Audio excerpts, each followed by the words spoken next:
On the super review, let's take a look at the Co-Donguri Brass. All right, so on this channel, I've listened to a lot of cheap in-ear monitor headphones that mostly come out of China. And this is one that comes out of Japan.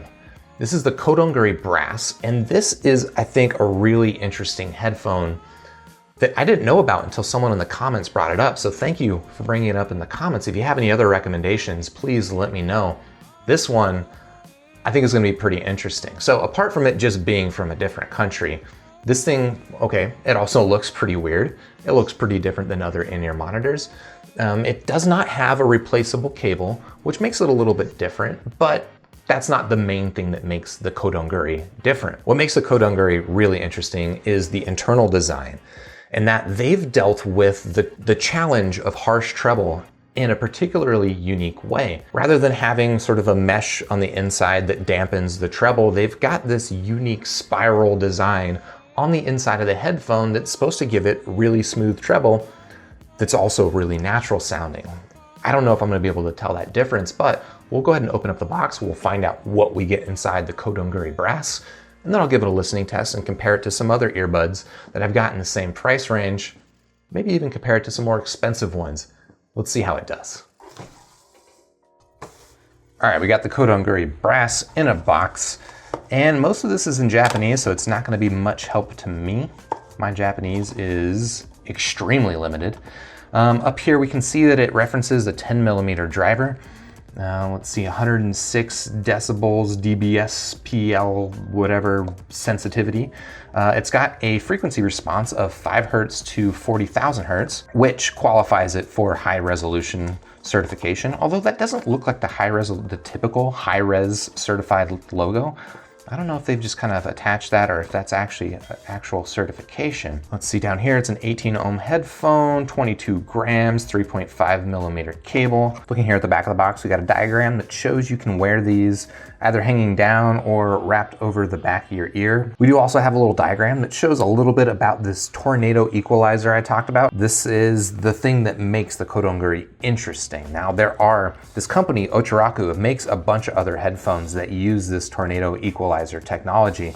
This just happens to be a cheap version of it. And then over here, this is giving us a little bit of a spoiler, but one of the other things I'm really excited about with this headphone is that it comes with Finals Type E ear tips. And those ear tips are the same ear tips that I got with the Final E2000, which it turns out are my favorite ear tips that I've gotten so far. All right, that said, that's about as much as we can tell about the Co-Donguri Brass without opening it up. So let's see what we get inside the box.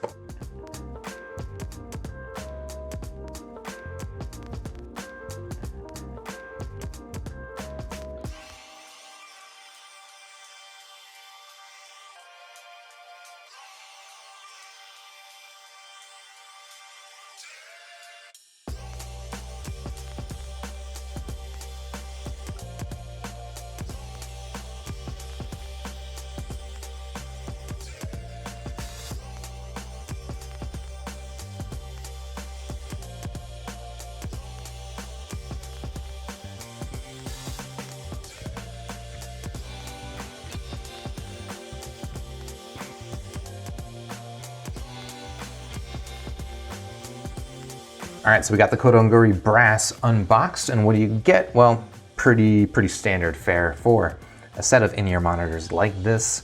You get some instructions, which actually, interestingly, they appear to have a little bit more information about that tornado equalizer. Unfortunately for me, it's in Japanese, but at least it's a cool little diagram, and maybe I can pretend to know a little bit more about how that thing works and how it contributes to the sound. You can see here it does reference the 6,000 Hertz, the 6 kilohertz frequency, which is what these things are trying to solve. And I've never tried to make a pair of headphones, so I've never dealt with that problem. But it's interesting to know a little bit more about the headphone. It did come with 3 different sets of the final ear tips. It's got the mediums pre-installed, it's got larges, and it's got smalls. I really like these ear tips. I've ended up putting them on a bunch of different in-ear monitors that I've got, and it's nice that the Co-Donguri just comes with them. And then we get to the headset itself. And one thing that stands out immediately is that these things have got some heft to them. And that's because the Co-Donguri Brass, per its name, is actually made out of brass. This outer metal part right here from what I understand, is actually made out of brass. These things are about a $30 headphone if you can get them in Japan.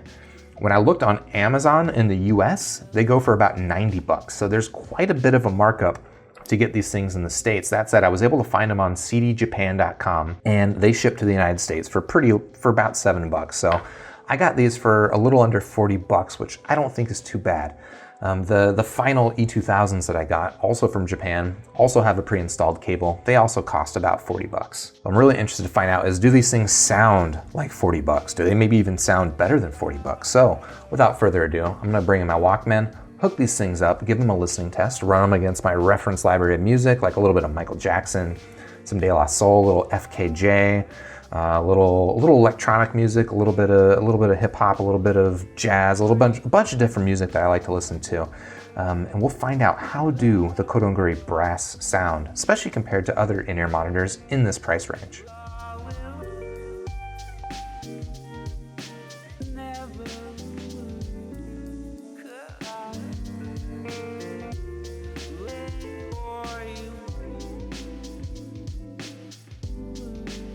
All right, let's talk about the Co-Donguri Brass, which is a very intriguing headphone on paper. And in terms of listening to it and living with this headphone, I still think it's pretty interesting. I'm actually still really excited about this headphone after having listened to it for about a week now. You know, I reviewed another in-ear monitor similar to this, called the Final E2000, that I said, if you're thinking about KZ headphones, you should probably be thinking about the Final E2000 instead. And I feel the same way about the Co-Donguri. If you're thinking about KZ headphones, I think this is a better headphone, at least for my personal taste. You might not agree, but for my personal taste, I think this is a much better sounding headphone. But let's start with the build quality, which is interesting for a number of reasons aside from just how they look. One, these are actually made out of brass and they actually have some weight to them. The back half of the headphone is made of, well, I don't know what it's made of. I'm sure it's some sort of plastic, but it almost has the sound of wood when you tap it together. Right? That sounds like wood. I don't think it's actually wood, but this headphone is based on the design of a headphone that has a wood back to it. So that's not too surprising that it sounds like that. The other aspect of the build quality that's really nice is this cable, which, you know, on camera, it might just look like a standard, you know, black rubber cable, but this is actually one of my favorite cables I've ever had on a headphone. The only downside is that it's not removable. You know, what I like about it is just, I like the drape, the weight of it, the way that it, you know, curls up really nicely and stores away. And then when you unwind it, it doesn't remember its shape at all. It's a really nice cable. And, you know, if you've not been listening to a lot of headphones, you're probably thinking it's weird to be obsessed with the quality of the cable. But I think that the quality of the cable actually makes a big difference when it comes to your life with this cable, the handling of this cable, and how much you enjoy using it. The only aspect of the build quality that I'm not super fond of is that there is some driver flex when I put these things into my ear, right? That just means that as I'm inserting it into my ear, there's a seal that's sort of being created with these tips in my ear, and the air pressure is making it so that the driver crinkles a little bit. And that's just kind of unpleasant. It's not meaning that it's damaging the headphone or anything like that. There's a lot of headphones that do that, generally cheaper headphones, and well, for the sound quality, this is a pretty cheap headphone.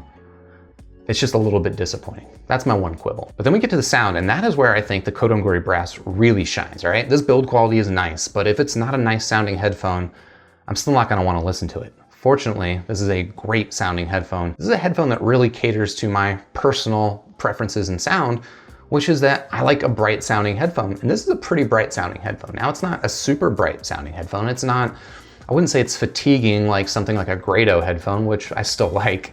I don't think it's that level of bright. I think the sound signature is generally, you could describe it as fairly neutral with a slight rise in the bass, just very slight, and then a little bit forward treble. But otherwise, it's a fairly neutral sounding headphone. Versus the Final E2000s, I think that the Co-Donguri Brass is a more energetic headphone. It's definitely a lot more forward with the treble. It's got fairly comparable bass, although the bass in the Final E2000 definitely, it feels like the stronger aspect of that headphone. I think the Final E2000 is a warmer sounding headphone versus this is sort of energetic.